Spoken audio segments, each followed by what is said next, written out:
Buenos días, soy la docente Tasia Aránguez del área de Filosofía del Derecho y voy a hablar sobre la reciente reforma del Real Decreto de Discapacidad, que está en vías de tramitación.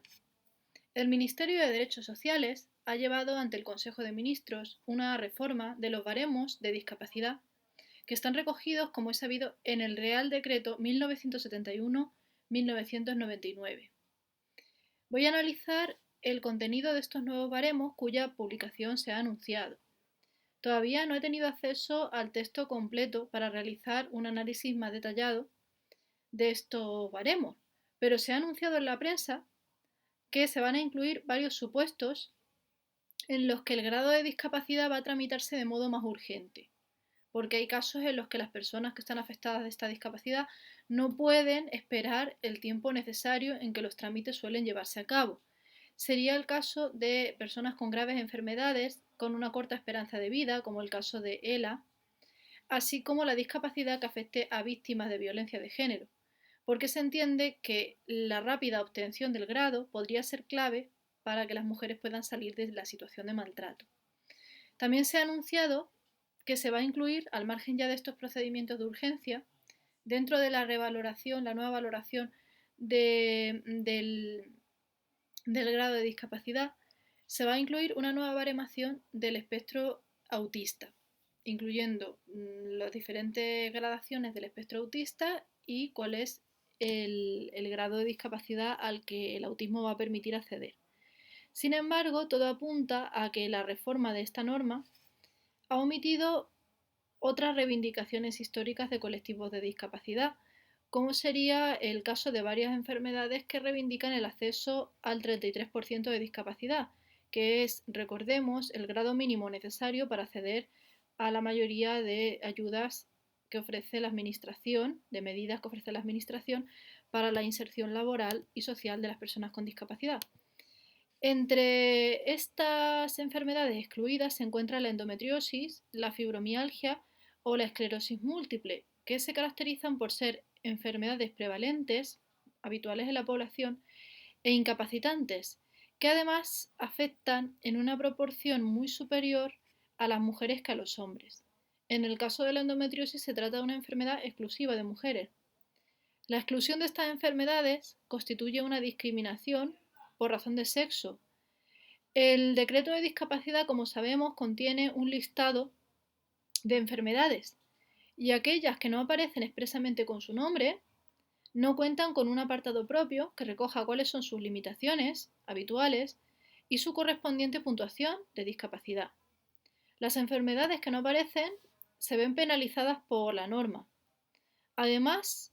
los técnicos tienen que buscar cada limitación por separado a lo largo de la norma en el caso de aquellas enfermedades que no aparecen.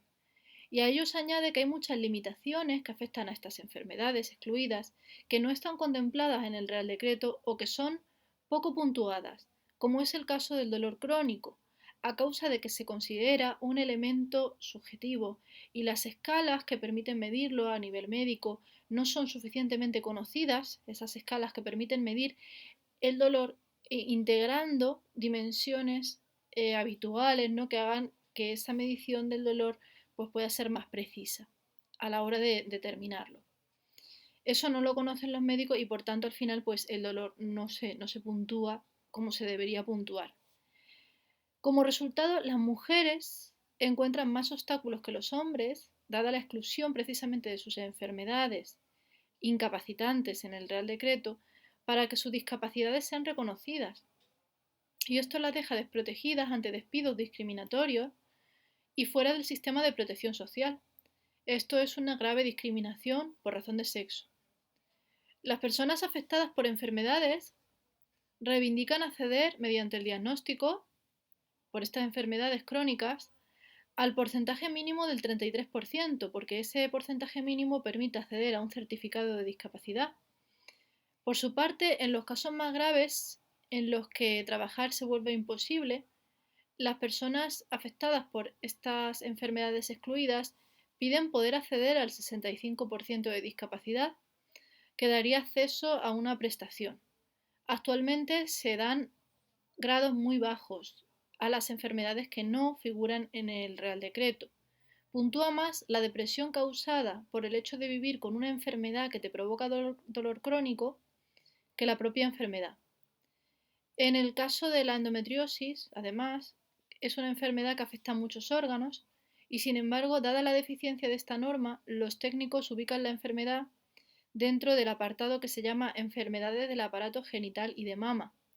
Con la salvedad de los cánceres, en realidad la norma ignora las enfermedades de mujeres, las enfermedades específicas de las mujeres y las despacha con unas pocas líneas en esas enfermedades del aparato genital y de mama,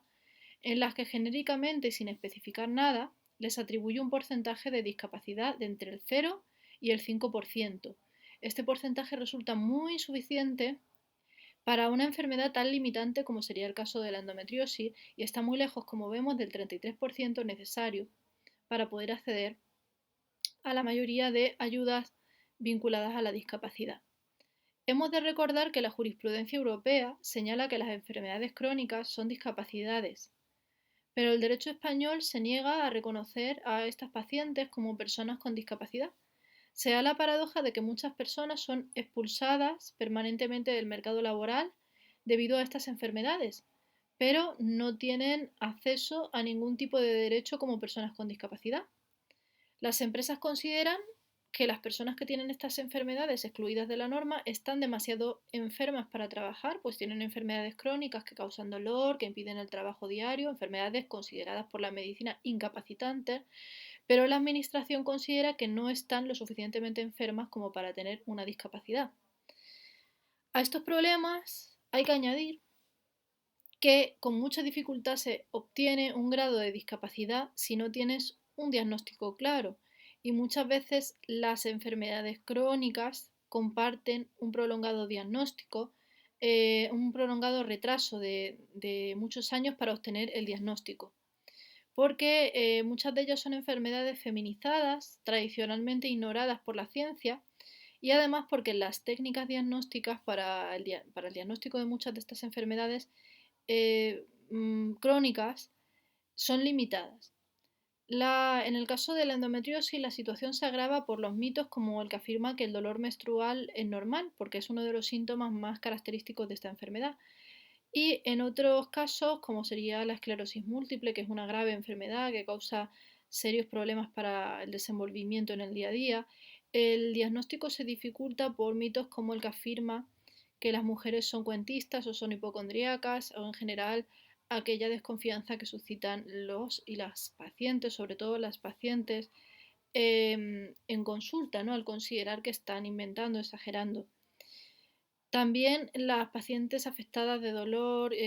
múltiple en muchas partes del cuerpo, como sería el caso de la fibromialgia, se suelen enfrentar a estereotipos y pues eso, a que los médicos, las médicas no confían en su palabra. Una vez obtienen el diagnóstico, con frecuencia esos informes médicos, al fin, son vagos debido al desconocimiento generalizado sobre las enfermedades y eso también dificulta el acceso al grado de discapacidad. Entonces sería necesario, en conclusión, que esta modificación del Real Decreto tuviera en cuenta una perspectiva feminista, eso en primer lugar, para tener en cuenta esos estereotipos, esos sesgos sexistas, y también que tuviera en cuenta la necesidad de valorar adecuadamente el dolor, puntuar adecuadamente ese dolor y revisar todas esas enfermedades crónicas incapacitantes y de alta prevalencia que han sido históricamente excluidas de la norma. Eso sería necesario para que el Real Decreto fuese más justo.